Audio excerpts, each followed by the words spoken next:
हिंद मजदूर सभा के सभी संबंधित कोल यूनियन के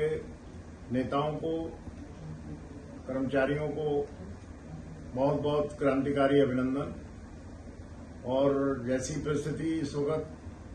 कोल में बनी हुई है, प्रशासन की असफलता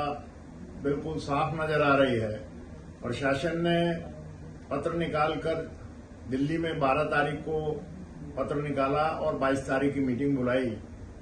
कि वो कोल के अंदर हर साल की तरह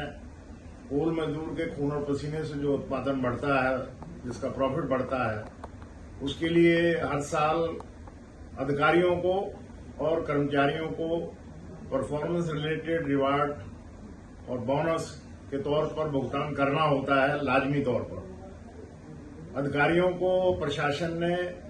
भुगतान लाखों रुपए का पहले कर दिया और वहां पर तक नहीं रुके, उनको लैपटॉप का पेमेंट और उनको मोबाइल का पेमेंट भी कर दिया। जब कर्मचारियों का परफॉर्मेंस रिलेटेड रिवार्ड और बोनस देने की बात आई स्थायी और अस्थायी कर्मचारियों को, तो उन्होंने एक बताया कि कलकत्ता हाईकोर्ट का एक इंटरिम ऑर्डर आ गया है, जिसकी वजह से इसका फैसला परफॉर्मेंस रिलेटेड रिवार्ड और बोनस का फैसला नहीं हो सकता है, उसको उन्होंने टाल दिया। तो ये मीटिंग जो है वो 15 तक बुलाई जा सकती थी। प्रशासन ने जानबूझ के वर्करों के अंदर असंतोष पैदा किया है। प्रशासनों का अपनी ड्यूटी के प्रति लापरवाही बरतते हुए उनका ये बिल्कुल फेलियर हुआ है, जिसकी वजह से वर्कर के अंदर भयंकर रोष फैल गया है और जिसका सीधा सीधा उत्पादन के ऊपर असर पड़ेगा। और ये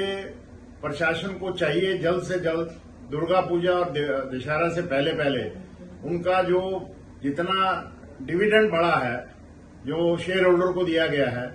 उसके अनुपात में पिछले बोनस से जो उनका हक बनता है, जो तकरीबन 1.25 लाख के करीब बनता है, वो भुगतान उनको तुरंत करना चाहिए। और इस बहाने से लेकर के हाईकोर्ट ने उसको पेंड कर दिया है। हाईकोर्ट ने बोनस देने के मना करने पर कोई आदेश पारित नहीं किया है। वो दूसरी बात है कि भी वहां पर किसी एक यूनियन को प्रशासन ने नहीं बुलाया, उसके आदेश उन्होंने कोई पारित किए हैं, परंतु प्रशासन को इस मामले को देखते हुए कि पूरी कोल इंडिया में उसका उत्पादन रुक ना जाए और वहां पर कोई अनरेस्ट हो जाए, इंडस्ट्रियल अनरेस्ट हो जाए, उसको देखते हुए तुरंत उसका बोनस का भुगतान करना चाहिए। अगर ये भुगतान नहीं होता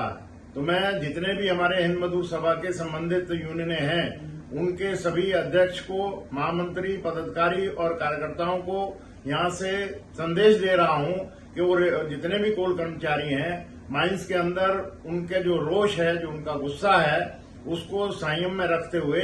और उनके बीच में जाते हुए, उनकी हमदर्दी को समझते हुए और उनको इस बारे में आश्वासन करें कि अगर ये पूजा और दशहरे से पहले पेमेंट नहीं हुई तो पूरे कोल इंडिया के अंदर काम बंद हो सकता है, जिसकी सीधी जिम्मेवारी से चेयरमैन कोल इंडिया का और उसके प्रशासन की होगी। उसके लिए अगर आपको माइन लेवल पर सभी दूसरे मजदूर संगठनों को जो इन बारे में चिंतित हैं या वो भी इस बारे में अपना वर्कर के साथ में खड़े होना चाहते हैं, तो सबको एक संघर्ष समिति बनाकर एक ज्वाइंट एक्शन के लिए तैयार करें। और अगर इसके दशहरे से पहले और पूजा से पहले अगर ये भुगतान नहीं किया गया तो उसकी सीधी सीधी जिम्मेवारी प्रशासन पर होगी। और इसके लिए हमारे सभी साथियों को आज से पूरे तरीके से वर्कर के बीच में जाकर उनके दुख के साथ शामिल होना चाहिए और जो उनका हक है और जो अधिकारियों को मिल गया, वो अपने बच्चों के साथ पूजा और दशहरा मनाना चाहते हैं, परंतु वर्कर जो है, जो जिसके खून और पसीने से सही मायने में उत्पादन बढ़ता है, जिसका फायदा अधिकारी उठा रहे हैं, और वो वर्कर को अगर ये पेमेंट ना मिला तो उसका जिम्मेवार सीधा सीधा कोल मिनिस्टर होगा